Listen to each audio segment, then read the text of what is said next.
Lors de son enterrement de vie de garçon, mon fiancé s'est plaint d'être coincé avec moi.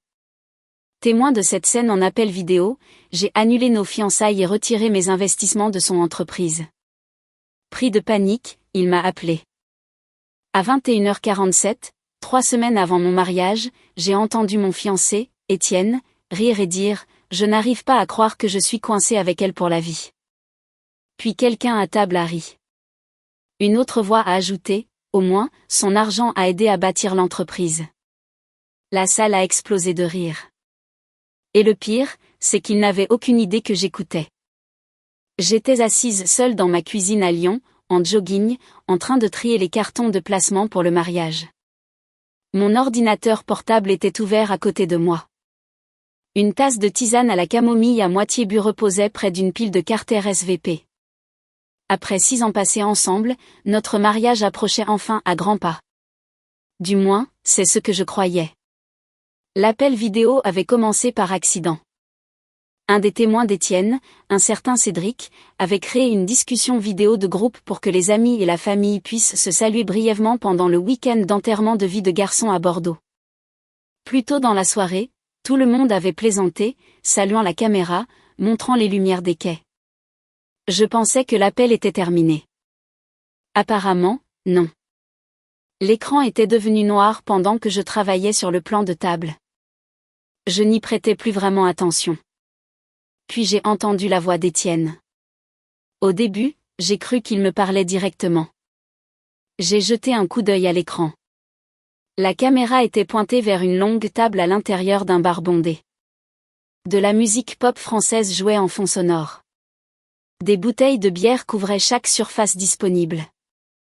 Personne ne semblait conscient que la connexion vidéo était toujours active. J'aurais dû raccrocher. Au lieu de ça, j'ai écouté. L'un des gars a levé son verre. 3 semaines, mec. Prêt pour la vie de marié? Étienne a levé les yeux au ciel de façon théâtrale. Cela a provoqué un rire. Puis est venue la phrase. La phrase qui a divisé ma vie en un avant et un après. Je n'arrive pas à croire que je suis coincé avec elle pour la vie. D'autres rires. Quelqu'un a frappé la table. Un autre gars a sifflé. Je me souviens être resté complètement immobile. Mes doigts se sont figés sur une pile de cartons nominatifs. Au début, j'ai honnêtement pensé qu'il plaisantait. De l'humour d'enterrement de vie de garçon. Des mecs immatures. Je voulais désespérément cette explication. Puis un autre ami a parlé. Allez, Étienne. Chloé n'est pas si terrible. Étienne a haussé les épaules. Non, elle est géniale, intelligente, fiable, elle fait attention à tout. Il a pris une gorgée. Puis il a eu un sourire en coin, mais si on est honnête, elle est plus excitante dans un tableau Excel que dans la vraie vie. La table a de nouveau éclaté de rire. Mon estomac s'est noué. J'ai senti la chaleur me monter au visage. Pourtant, je continuais de chercher un moyen de justifier ses propos. Peut-être qu'il était nerveux. Peut-être qu'il essayait trop d'impressionner ses amis. Peut-être. Puis Cédric a parlé. Et, au moins tu as sécurisé ton investisseuse. Plusieurs hommes ont ri. Quelqu'un a ajouté, la meilleure stratégie de levée de fonds de tous les temps. La conversation a continué et chaque mot empirait les choses. Il ne parlait pas comme si c'était une blague. Il parlait comme si c'était une vieille histoire que tout le monde connaissait déjà, comme s'ils avaient tous déjà entendu ses commentaires auparavant. Un ami a dit, honnêtement, je pensais qu'elle exigerait des parts dans l'entreprise il y a des années. Un autre a répondu, non, Chloé lui fait confiance. D'autres rirent. Ma poitrine s'est serrée. 6 ans. 6 ans à croire que nous construisions quelque chose ensemble. Quand j'ai rencontré Étienne, sa start-up de logiciels existait à peine. Un bureau loué, des meubles de seconde main, 3 employés, un stress financier constant. J'ai cru en lui, non pas parce que je pensais devenir riche, mais parce que je l'aimais. Quand les salaires étaient justes, j'ai aidé. Quand un client majeur a retardé son paiement, j'ai aidé. Quand des opportunités d'expansion se sont présentées, j'ai investi davantage. Au fil des ans, ce soutien a atteint près de 300 000 euros. Je ne l'ai jamais regretté, pas une seule fois jusqu'à ce moment. La conversation a continué. L'un des hommes a baissé la voix. Sérieusement, que se passera-t-il après le mariage? Étienne a ri. Espérons que rien ne change. Qu'est-ce que ça veut dire? Ça veut dire que je n'ai pas besoin qu'elle regarde de trop près les affaires de l'entreprise.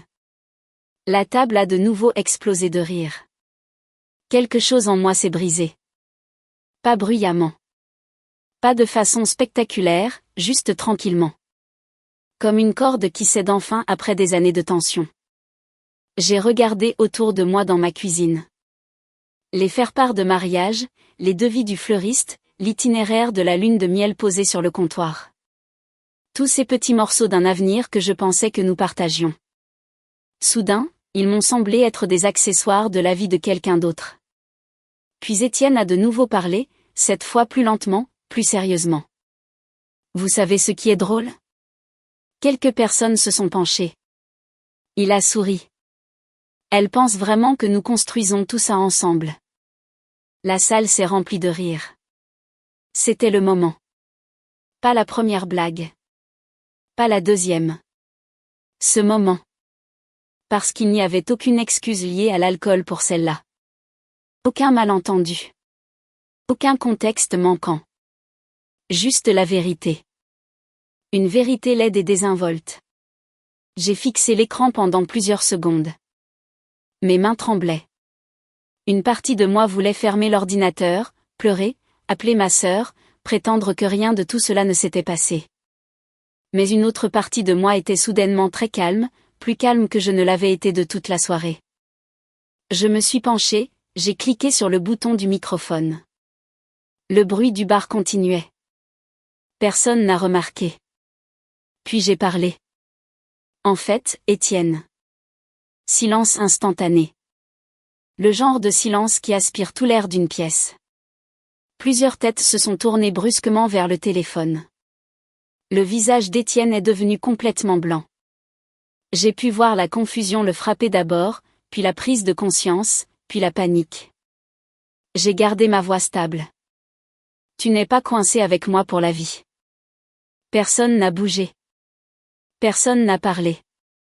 J'ai continué. Le mariage est annulé. Le silence est devenu encore plus lourd. Étienne, ne m'appelle pas ce soir. Ne viens pas chez moi. Nous réglerons tout plus tard. Sa bouche s'est ouverte. Aucun mot n'est sorti. Pour la première fois depuis que je l'avais rencontré, il semblait véritablement sans voix.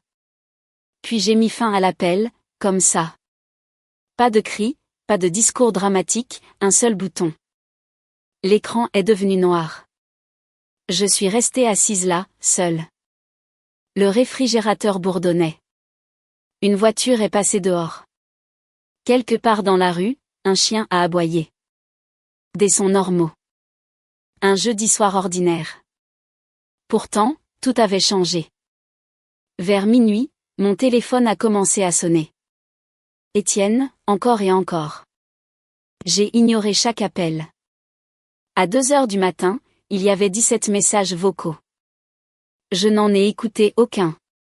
Au lieu de ça, j'ai parcouru la maison, rassemblant les articles de mariage, les listes d'invités, les contrats des prestataires, les échantillons de décoration. J'ai tout empilé sur la table de la salle à manger. Vers 4 heures du matin, épuisée et engourdie, je me suis enfin assise. Le soleil allait bientôt se lever. Je n'avais pas dormi. Je n'avais pas beaucoup pleuré non plus. Pas encore. Surtout, je me sentais vide, comme si quelqu'un avait plongé la main dans ma poitrine et en avait retiré un avenir entier.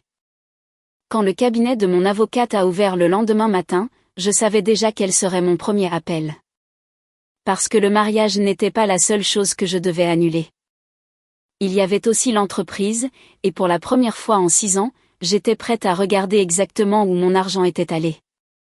Les réponses finiraient par tout changer, bien plus que nous ne l'aurions imaginé. J'ai dormi peut-être 1 heure, non pas parce que je le voulais. Mon corps a simplement lâché prise. Quand j'ai ouvert les yeux, la lumière du soleil inondait la fenêtre de la cuisine et mon téléphone vibrait sur le comptoir comme s'il essayait de s'échapper. Étienne, encore. Je me suis retournée et j'ai regardé l'heure. 8h13. Il y avait 23 appels manqués. Le temps que je me lève et que je prépare un café, il y en avait 29. J'ai fixé l'écran pendant que la cafetière crachotait et sifflait. Pendant 6 ans, voir le nom d'Étienne m'avait fait sourire. Maintenant, ça me nouait l'estomac. Une notification de message vocal est apparue. Puis une autre. Puis une autre. J'ai finalement écouté l'un d'eux. Chloé, s'il te plaît, décroche. S'il te plaît. Tu me connais mieux que ça. Tout le monde buvait. C'était une blague stupide. Supprimé. Le suivant. Allez, chérie. Ne fais pas ça pour une conversation idiote. Supprimé.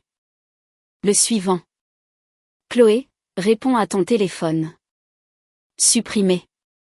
J'ai arrêté d'écouter parce que plus j'en entendais, moins il semblait désolé.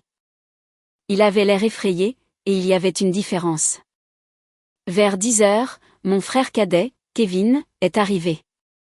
Kevin avait 52 ans, retraité des sapeurs-pompiers de Lyon, et ne possédait absolument aucune patience pour les bêtises. Il est entré dans la cuisine avec une boîte de croissants. Tu as une mine affreuse. Bonjour à toi aussi. Tu as dormi? Pas vraiment. Il s'est assis. Je lui ai versé un café. Pendant quelques minutes, aucun de nous n'a parlé. Puis il m'a regardé droit dans les yeux. Tu penses toujours à lui pardonner? J'ai soupiré. Le fait qu'il me connaisse si bien m'agaçait. Peut-être. Kevin a secoué la tête. Chloé, quoi? On ne met pas fin à une relation de 6 ans et on n'arrête pas d'aimer quelqu'un du jour au lendemain.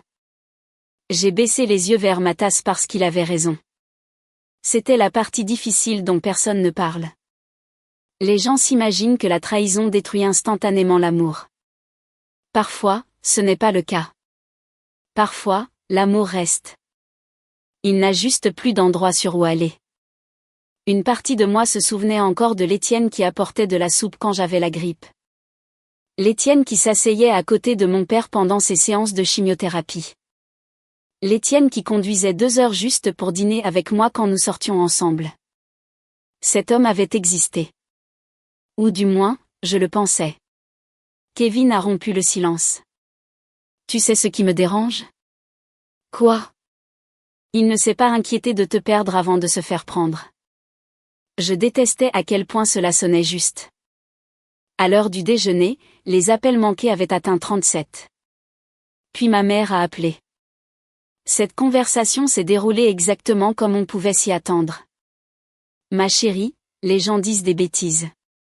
Ils ne me parlaient pas à moi, maman. Ils parlaient de moi. Je comprends ça. Non, je ne crois pas que tu comprennes.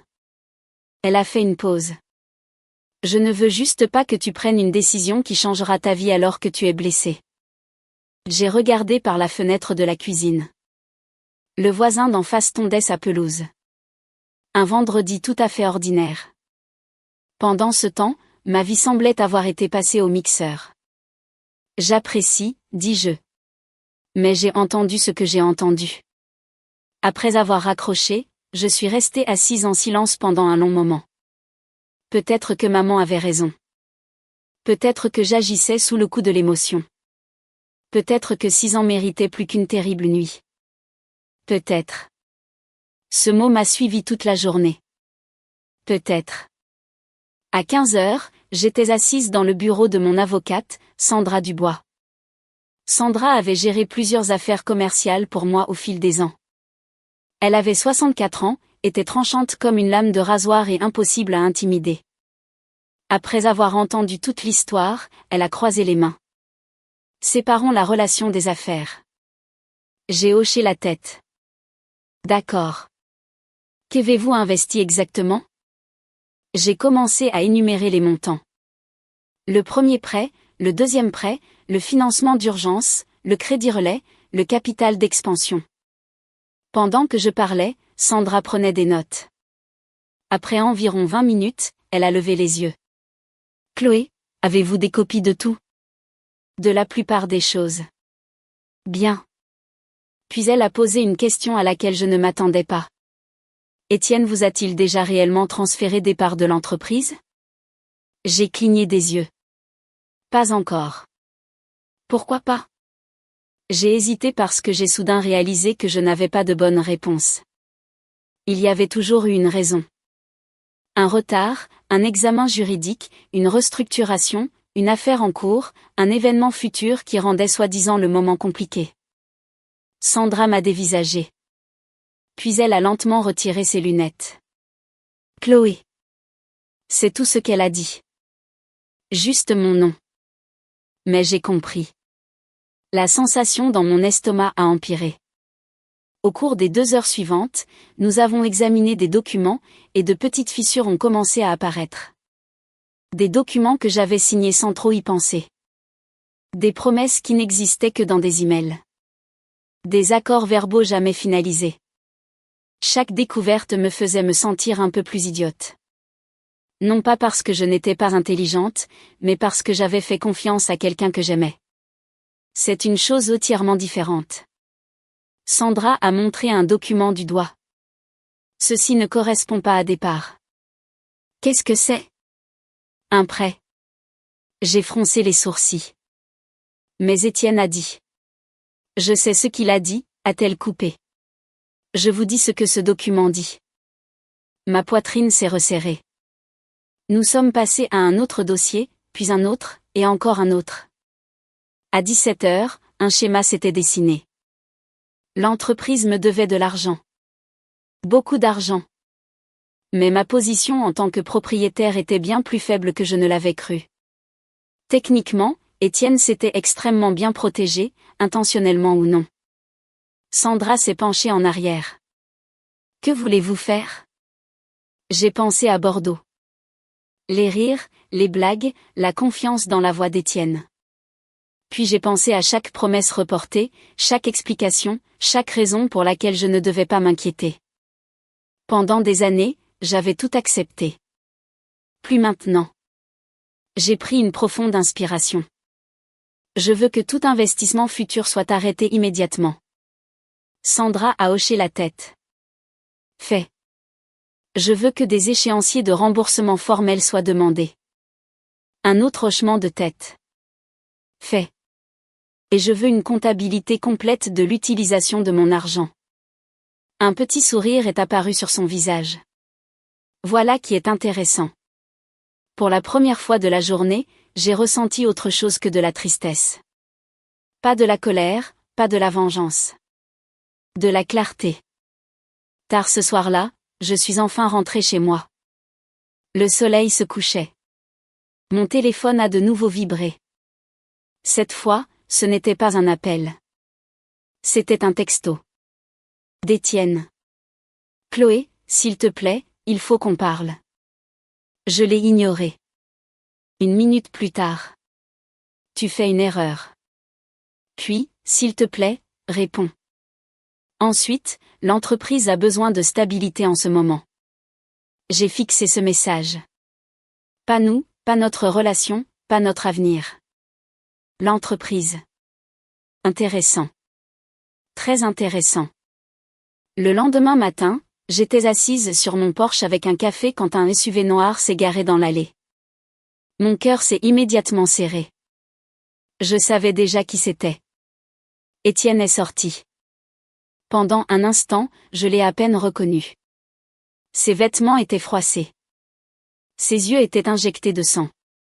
Ses cheveux donnaient l'impression qu'il n'avait pas dormi. Ce n'était pas le fondateur confiant qui se tenait sur les scènes de conférence. C'était un homme à court d'options. Il s'est avancé vers le porche. Je suis restée assise. Il s'est arrêté à quelques mètres. Pendant plusieurs secondes, aucun de nous n'a parlé. Puis il a dit doucement, « Chloé, tu me fais peur. » Je l'ai regardé. Vraiment regardé. Et pour la première fois en 6 ans, j'ai vu quelque chose que je n'avais jamais vu auparavant. Pas de la confiance, pas du charme, pas de la certitude. De la peur. Une peur réelle. Parce que quelque part entre hier matin et aujourd'hui, Étienne avait réalisé quelque chose. Le mariage n'était pas la seule chose qu'il avait perdue. Et à en juger par l'expression de son visage, il commençait seulement à comprendre à quel point il était en difficulté. Étienne se tenait au bord de mon porche, ressemblant à un homme qui venait de recevoir de mauvaises nouvelles d'un médecin. Pas le cœur brisé, pas dévasté. Terrifié. J'ai posé ma tasse de café. Qu'est-ce que tu fais ici? Il s'est frotté les deux mains sur le visage. J'essaie de réparer ça. Il y a 3 jours, tu ne pensais pas qu'il y avait quelque chose de cassé. Sa mâchoire s'est crispée. Chloé, s'il te plaît. Ce simple mot portait plus de désespoir que tout ce que j'avais entendu de lui depuis des années. J'aurais dû me sentir satisfaite. Au lieu de cela, je me sentais fatiguée. Profondément fatiguée. Le genre d'épuisement qui s'installe dans vos os. Étienne s'est assis sur la chaise en face de moi. Pendant quelques secondes, il a fixé l'allée. Puis il a levé les yeux. Ce qui s'est passé à Bordeaux était stupide. Je n'ai rien dit.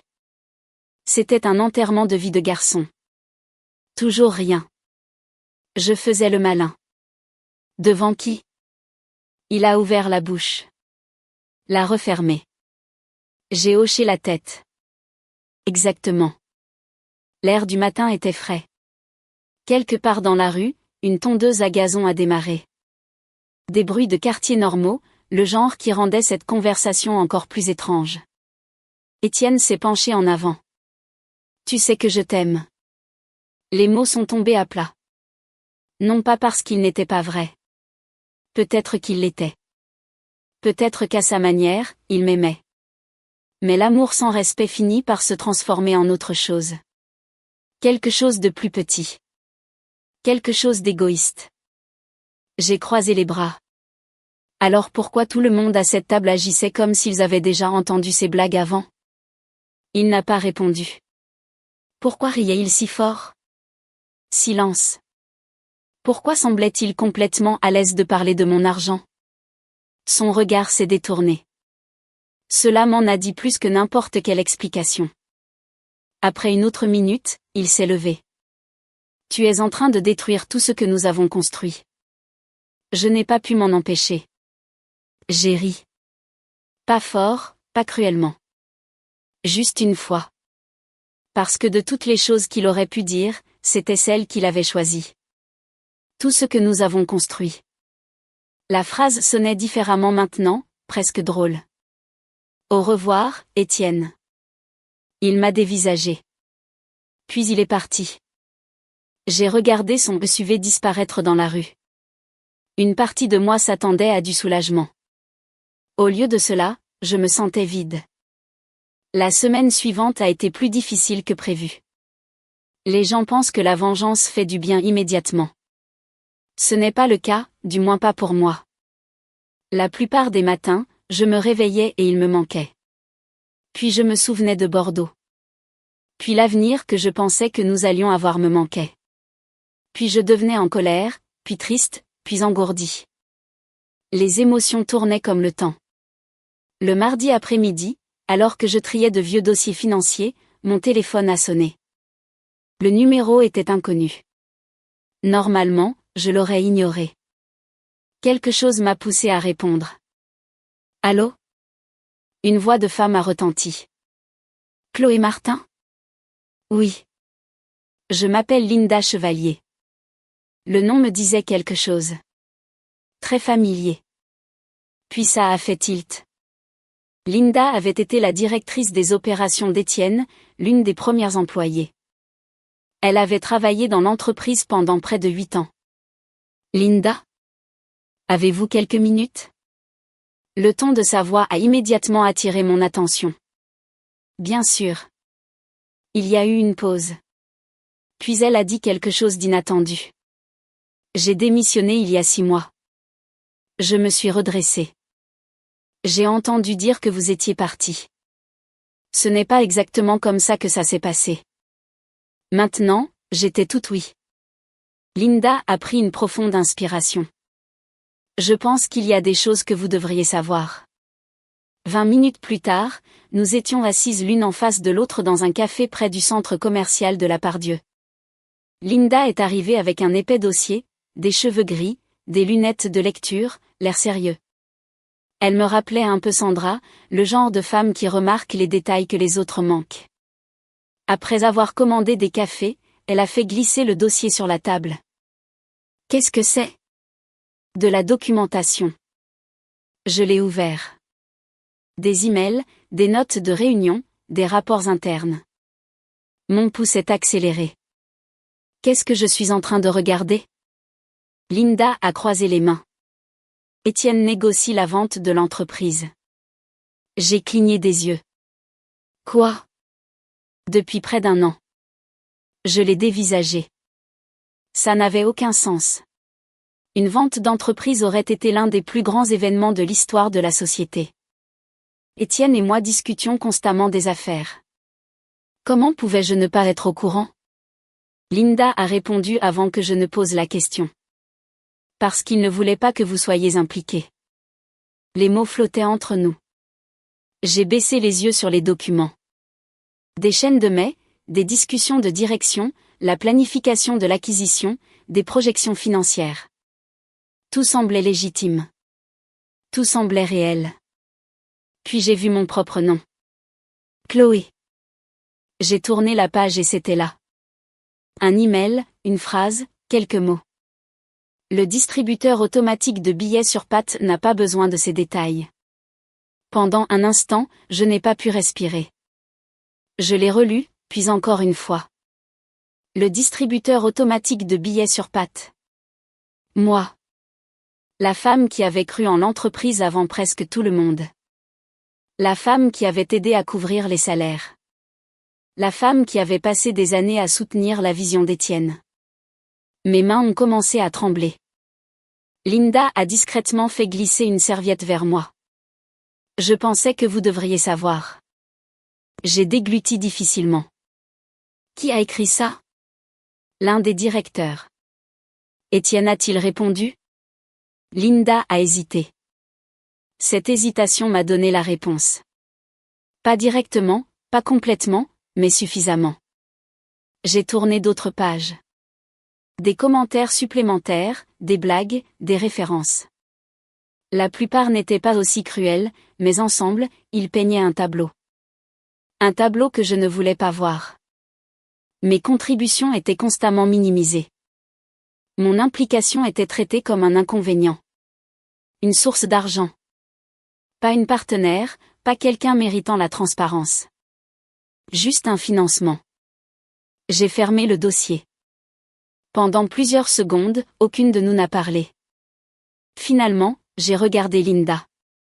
Pourquoi me montrez-vous ça maintenant ? Son expression s'est adoucie. Parce que j'ai passé des mois à regarder ça se produire. Que s'est-il passé ? Ils ont cessé de respecter les gens. Réponse simple. Réponse puissante. Linda a remué son café. Quand les entreprises commencent à croître rapidement, parfois les dirigeants changent. Je savais exactement de qui elle parlait. Ils ont arrêté d'écouter, a-t-elle continué. Ils ont commencé à croire leur propre communiqué de presse. J'ai failli sourire à ça. Presque. Puis Linda a ajouté, et ils ont commencé à traiter les gens loyaux comme s'ils étaient jetables. Celui-là m'a frappé durement. Parce que ce n'était pas seulement une question d'affaires. C'était à propos de moi. Une semaine plus tôt, j'aurais défendu Étienne. Maintenant, je n'étais plus sûre de le connaître. Quand nous avons quitté le café, je suis restée assise dans ma voiture pendant près de 30 minutes, sans conduire, juste en pensant. Une partie de moi voulait tout laisser tomber.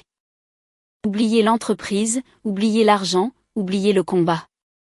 Tout recommencer. Il y avait un certain attrait à cela. Pas d'avocat, pas de conflit, pas d'embarras public. Juste la paix. Mais chaque fois que je penchais vers cette idée, je me souvenais de l'email. Le distributeur automatique de billets sur pattes. Le jeudi suivant, un autre développement inattendu s'est produit. Et étrangement, c'était presque drôle. L'un des directeurs d'Étienne a accidentellement envoyé une chaîne de mails interne à toute l'entreprise. Des centaines d'employés. Tout le monde. Apparemment, il avait l'intention de ne répondre qu'à la direction. Au lieu de cela, il a cliqué sur « Répondre à tous ». L'erreur a déclenché un chaos absolu. L'email contenait des plaintes, des ragots et des disputes internes qui remontaient à des semaines. Les employés ont commencé à parler, puis à transférer des captures d'écran, puis à partager des histoires. Mon téléphone a commencé à s'illuminer. D'anciens employés, des employés actuels, des gens que j'avais rencontrés au fil des ans. Conversation après conversation, un schéma a émergé. Beaucoup n'étaient pas surpris par tout ce que j'avais découvert. Un ancien directeur des ventes a dit, honnêtement, Chloé, je me demandais combien de temps ça prendrait. Un ancien ingénieur a ri et a dit, tu es la dernière personne qui méritait ça. Un autre employé m'a dit, beaucoup d'entre nous sont restés parce que nous pensions que tu aidais à garder les choses honnêtes. Ce commentaire m'est resté en tête. Aider à garder les choses honnêtes. Je n'avais pas réalisé que les gens me voyaient de cette façon. Pour la première fois depuis Bordeaux, j'ai cessé de me sentir complètement seule. Puis, le vendredi après-midi, Sandra a appelé. Vous êtes assise ? J'ai souri. Ce n'est généralement pas un bon signe. Ça dépend de votre point de vue. Que s'est-il passé ? Elle a fait une pause. Puis elle a dit, l'entreprise d'Étienne organise un lancement de produits majeurs le mois prochain. J'ai froncé les sourcils. Et alors ? Des investisseurs viennent de tout le pays. Maintenant, j'étais intéressée. Sandra a continué. Couverture médiatique. D'accord. Acheteur potentiel. Cela a attiré mon attention. Beaucoup d'attention. Je me suis calée dans mon fauteuil. Les pièces ont soudainement commencé à s'assembler. Les pourparlers d'acquisition, les négociations cachées, l'urgence, la panique. Tout. La voix de Sandra est restée calme. S'il y a des vérités que vous avez l'intention de partager, Chloé, a-t-elle fait une pause. Cet événement vous donnerait un très large public. Après avoir raccroché, j'ai regardé par la fenêtre de mon bureau. Le trafic du centre-ville de Lyon rampait dans l'heure de pointe de l'après-midi. Des gens rentrant chez eux, menant des vies ordinaires. Pendant ce temps, pour la première fois depuis l'enterrement de vie de garçon, une idée claire commençait à se former. Pas la vengeance, pas exactement. Autre chose. La responsabilité. Et si les choses se déroulaient comme je le soupçonnais, la plus grande scène d'Étienne était sur le point de devenir son plus gros problème. Pendant les 3 semaines suivantes, j'ai à peine dormi. Non pas parce que je complotais une vengeance élaborée. Honnêtement, j'ai passé plus de temps à me remettre en question qu'à planifier quoi que ce soit. Certains matins, je me réveillais convaincu que je devais tout laisser tomber, accepter l'accord que mon avocate négociait, récupérer l'argent que je pouvais, et passer à autre chose. D'autres matins, je me souvenais des emails, des mensonges, des réunions que j'avais financées sans le savoir tout en étant tenu dans l'ignorance. Puis j'ouvrais le dossier que Linda m'avait donné et je relisais tout. Chaque fois, j'arrivais à la même conclusion, ce n'était pas la vérité qui embarrassait Étienne. C'était son propre comportement. Le lancement du produit était prévu un jeudi après-midi dans un grand centre de conférence du centre de Bordeaux. L'entreprise avait passé des mois à en faire la promotion. Les publications de l'industrie en parlaient. Des investisseurs potentiels y assistaient. Plusieurs partenaires d'acquisition possibles seraient là. L'événement était très important. À ce moment-là, Sandra avait rassemblé une énorme quantité de documents. Accords de prêt, dossiers financiers, communication interne, correspondance du conseil d'administration. Tout avait été soigneusement examiné. Rien ne serait présenté sans pouvoir être prouvé. Cette partie comptait pour moi. Les rumeurs ne m'intéressaient pas. Je voulais des faits. La semaine précédant l'événement, Étienne a de nouveau appelé. J'ai failli ne pas répondre. Presque. Mais la curiosité l'a emporté. Allô ? Le silence a duré un moment. Puis sa voix est venue, fatiguée, vaincu. Chloé, qu'est-ce que tu veux? J'ai entendu dire que tu venais à Bordeaux. Je n'ai pas répondu. Cela lui a tout dit. Son soupir a grésillé dans le téléphone. S'il te plaît, ne fais pas ça. J'ai regardé par la fenêtre de mon bureau. La pluie tapait contre la vitre. Qu'est-ce que je suis en train de faire, exactement? Tu sais ce que je veux dire. Non. Étienne, explique-le. Une autre pause. Puis il a dit quelque chose d'intéressant. Des gens dépendent de cette entreprise. J'ai attendu. Rien d'autre n'est venu. Pas d'excuses. Pas de prise de responsabilité. Pas de reconnaissance de ce qu'il avait fait. Juste de l'inquiétude pour l'entreprise. La même chose qui l'avait préoccupé depuis le début. Finalement, j'ai dit « Au revoir, Étienne ». Puis j'ai raccroché. Le jeudi suivant, j'ai pris l'avion pour Bordeaux. La ville était animée par les touristes estivaux. Les quais étaient bondés. De la musique s'échappait des portes ouvertes des bars. 3 semaines plus tôt, cette ville avait été le témoin de la fin de mes fiançailles. Maintenant, elle accueillait le chapitre suivant. Je me suis enregistrée dans un hôtel à quelques rues du centre de conférence. Ce soir-là, j'ai à peine touché à mon dîner. Mes nerfs étaient à vif. Je n'arrêtais pas de me poser la même question. Faisais-je ce qu'il fallait? Pas légalement, Sandra avait déjà répondu à ça. Moralement, émotionnellement, personnellement. L'exposition publique est une chose sérieuse. Une fois que quelque chose est dit publiquement, on ne peut pas le reprendre. Vers minuit, j'ai appelé Kevin. Il a répondu immédiatement. Comment ça va à Bordeaux? Je crois que je vais vomir. Il a ri. C'est normal. Et si je faisais une erreur? Non. La réponse est venue instantanément. Aucune hésitation, aucune incertitude. Juste non. Kevin, Chloé, sa voix s'est adoucie. Tu ne ruines la vie de personne. Je me suis appuyée contre la tête de lit de l'hôtel. Alors pourquoi je me sens coupable? Parce que tu es une personne décente. Cette réponse m'est restée. Le lendemain matin, j'ai enfilé un tailleur bleu marine et je me suis rendue au centre de conférence. Le hall bourdonnait d'activités. Des tables d'inscription, des points café, des équipes de médias, des bannières d'entreprise. Le logo de la société était partout. Pendant un bref instant, je me suis souvenu des premières années. Le petit bureau, les tables pliantes, l'excitation, la conviction. Ça a fait plus mal que je ne l'aurais cru. Sandra m'a retrouvé près de l'entrée. Ça va? Non. Bien. Je l'ai regardé. Bien. Les gens nerveux réfléchissent attentivement. Pas faux. Nous sommes entrés ensemble. La salle de bal principale contenait plusieurs centaines de personnes. Investisseurs, employés, analystes de l'industrie, acheteurs potentiels, journalistes locaux. Tout le monde semblait excité, optimiste, plein d'espoir. À 13 heures précises, les lumières se sont tamisées. La musique a commencé. Un écran géant a illuminé la scène. Et puis Étienne est apparu, confiant, impeccable, parfaitement habillé. Le public a applaudi. Pendant une seconde, je l'ai presque admiré.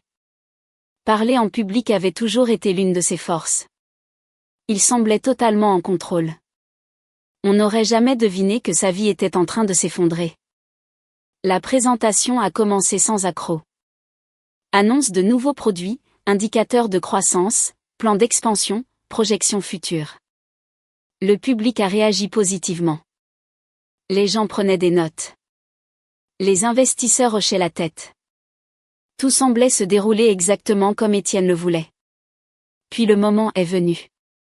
Vers la fin de la présentation, Étienne a souri et a écarté les bras. Cette entreprise représente le rêve entrepreneurial. Applaudissements. Il a continué. Il y a des années, j'ai commencé avec presque rien. Plus d'applaudissements. J'ai bâti cette entreprise à partir de zéro. Et voilà, la phrase. Celle qui m'a finalement fait passer du statut d'observatrice à celui de participante. Je me suis levée. Pas de manière dramatique, pas avec colère. Je me suis juste levée. Les techniciens avec les micros l'ont immédiatement remarqué. L'un d'eux s'est approché. J'ai accepté le micro. Les yeux d'Étienne ont trouvé les miens. La couleur a quitté son visage. La salle est devenue silencieuse. J'ai parlé calmement. Bonjour à tous.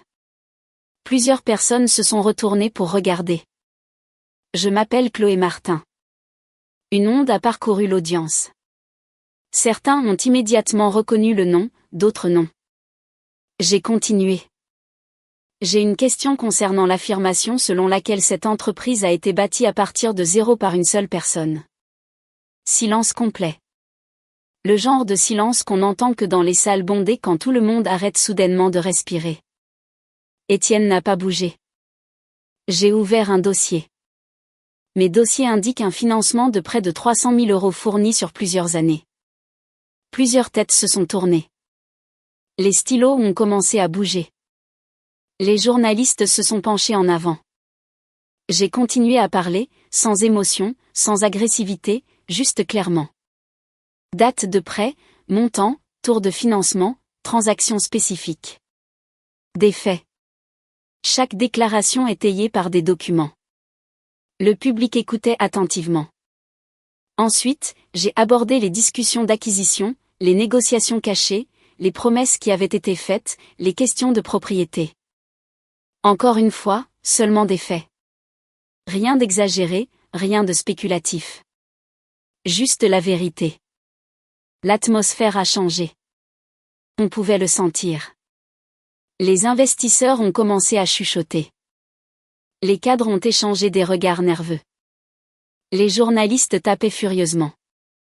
Puis quelque chose s'est produit que personne n'aurait pu scénariser, y compris moi. Étienne a tenté de reprendre le contrôle. Il s'est dirigé vers la console de présentation. Je serais heureux de répondre à ses préoccupations. Sa voix s'est légèrement brisée. Le public l'a remarqué. Il a cliqué sur plusieurs boutons, essayant d'afficher des diapositives financières. Au lieu de cela, il a ouvert le mauvais fichier. Un écran géant derrière lui a instantanément affiché des notes de présentation interne. Pendant une seconde, personne n'a compris ce qu'il voyait. Puis les gens ont commencé à lire, y compris moi.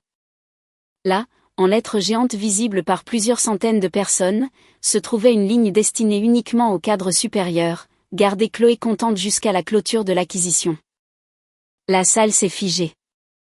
Puis un hoquet de surprise audible est venu. Pas d'une personne, mais de dizaines. Honnêtement, je n'arrivais pas à y croire. Pendant une seconde, je me suis demandé si j'hallucinais. Puis j'ai regardé Sandra. Ses yeux étaient écarquillés. Non. C'était bien réel. Étienne s'est jeté sur la console. Trop tard. Tout le monde avait déjà vu. Les journalistes ont photographié l'écran. Les participants ont sorti leur téléphone. Les investisseurs regardaient, incrédules. Un homme au premier rang a simplement secoué la tête. La note a disparu une seconde plus tard, mais le mal était fait. Complètement, irréversiblement. Étienne se tenait sur scène, entouré de silence. Pas de discours, pas d'explication, pas de réponse soigneusement préparée. Juste le silence. Parce que chaque document que j'avais présenté avait soulevé des questions. Cette diapositive avait fourni des réponses. Les gens ont commencé à partir. Pas en se précipitant, pas en courant. Simplement en se levant tranquillement et en se dirigeant vers les sorties. Un groupe d'investisseurs est parti ensemble, puis un autre, puis un autre. J'ai regardé des années de réputation commencer à s'effondrer en temps réel.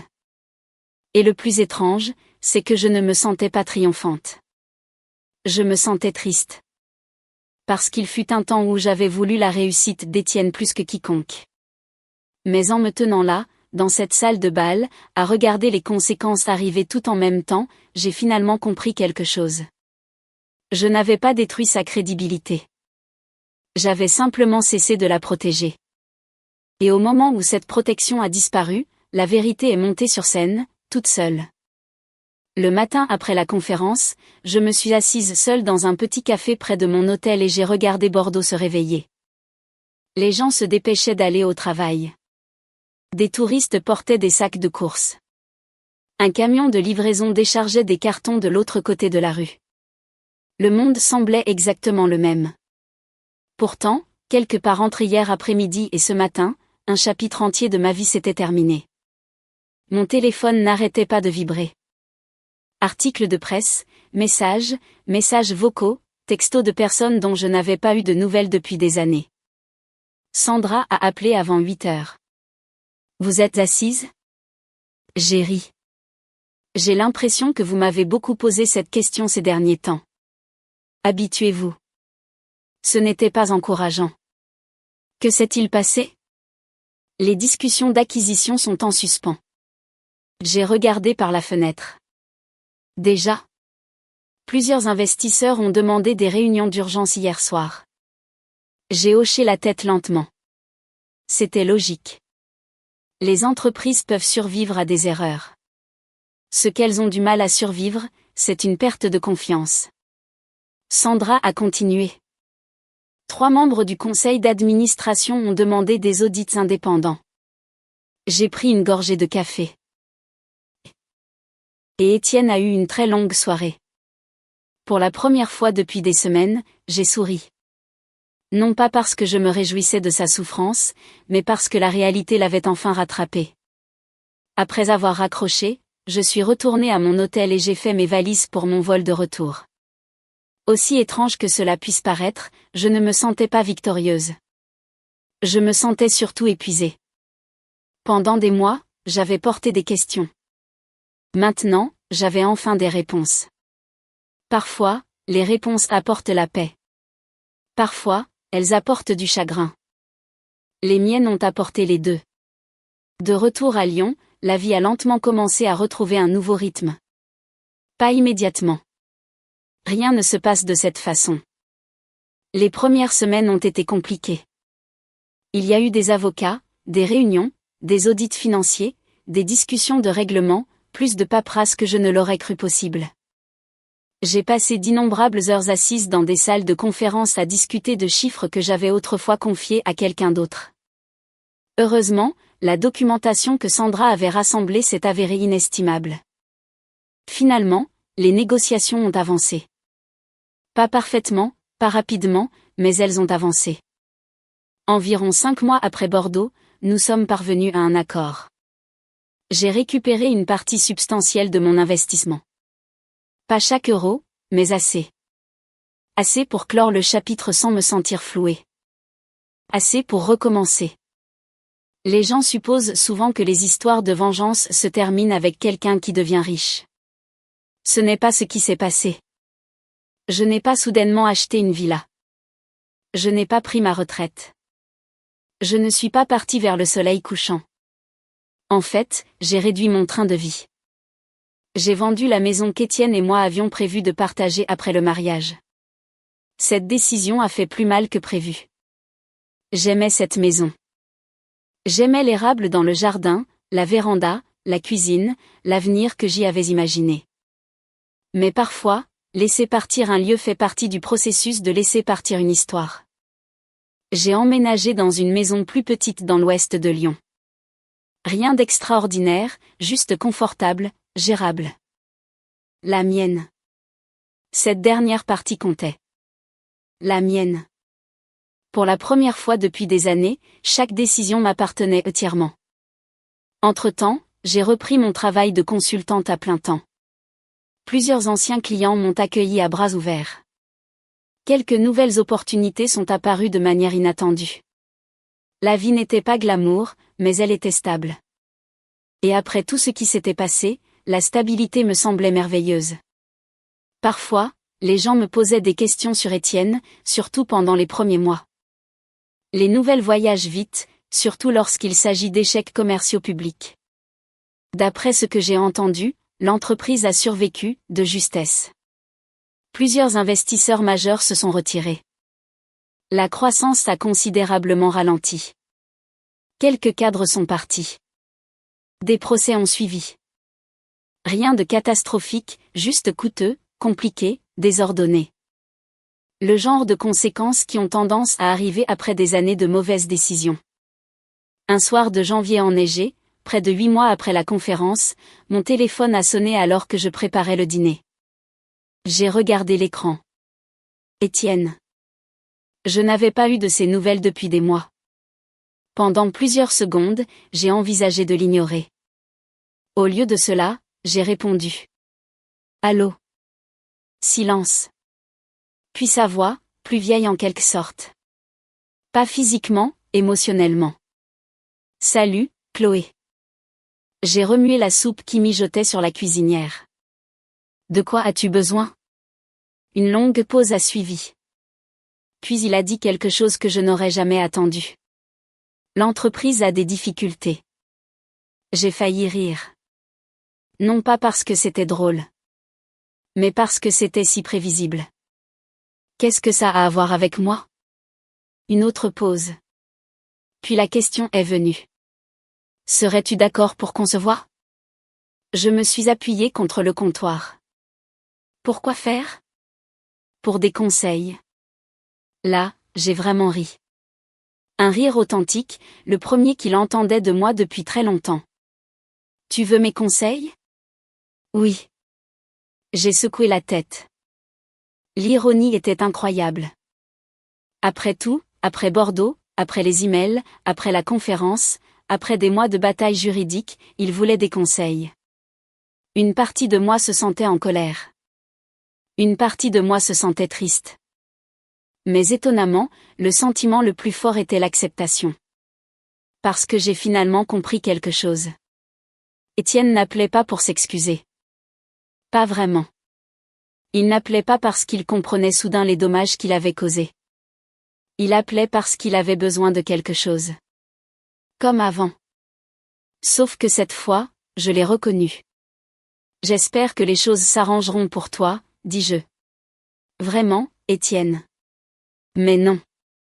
La cuisine est devenue silencieuse. La neige tombait derrière la fenêtre. Un minuteur cliquait doucement à côté de la cuisinière.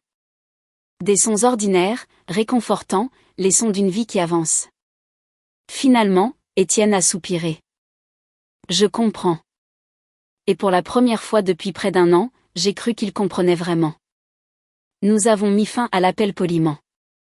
Pas de cris, pas d'amertume, pas de discours dramatique. Juste une fin. Le genre que la vraie vie nous offre habituellement. Ensuite, je suis restée dans ma cuisine pendant quelques minutes, pensant à tout ce qui s'était passé. L'enterrement de vie de garçon, l'appel téléphonique, les mensonges, les avocats, la conférence, le règlement, les innombrables moments où il aurait été plus facile de laisser tomber que de me défendre. En y repensant, j'ai réalisé quelque chose d'important. La meilleure partie n'a pas été d'exposer Étienne. Ce n'était pas de récupérer de l'argent. Ce n'était pas de voir les investisseurs quitter la salle de bal. La meilleure partie a été de retrouver mon propre jugement. Pendant des mois après Bordeaux, je me demandais comment j'avais pu manquer les signes avant-coureurs. La vérité, c'est que la confiance exige toujours une vulnérabilité. Quand nous aimons quelqu'un, nous le voyons naturellement à travers un prisme plus doux. Cela ne nous rend pas stupides. Cela nous rend humains. Ce qui compte, c'est ce que nous faisons quand la réalité finit par s'imposer. J'ai choisi de l'affronter, même quand ça faisait mal, surtout quand ça faisait mal. Aujourd'hui, la vie est plus calme. Et honnêtement, j'aime ça. J'ai appris que le respect compte plus que les promesses. Le caractère importe plus que le charme. Et les partenariats, qu'ils soient personnels ou professionnels, ne fonctionnent que lorsque les deux personnes s'estiment mutuellement à leur juste valeur. Quant à Étienne, je ne le déteste pas. Cela m'a surprise. Pendant longtemps, j'ai pensé que pardonner signifiait excuser ce qui s'était passé. Maintenant, je pense que cela signifie refuser de porter ce poids pour toujours. La vérité s'est déjà occupée du reste. Si vous avez déjà dû quitter quelqu'un que vous aimiez parce qu'il avait cessé de vous respecter, sachez que vous n'êtes pas seul. Parfois, le choix le plus difficile devient le plus sain. Et si cette histoire vous rappelle un chapitre de votre propre vie, j'espère qu'elle vous encouragera à faire un peu plus confiance à votre instinct. Vous méritez l'honnêteté. Vous méritez le respect. Et vous ne devriez jamais avoir à les gagner en sacrifiant votre amour-propre. Je n'ai pas ruiné l'avenir d'Étienne. J'ai simplement arrêté de le financer.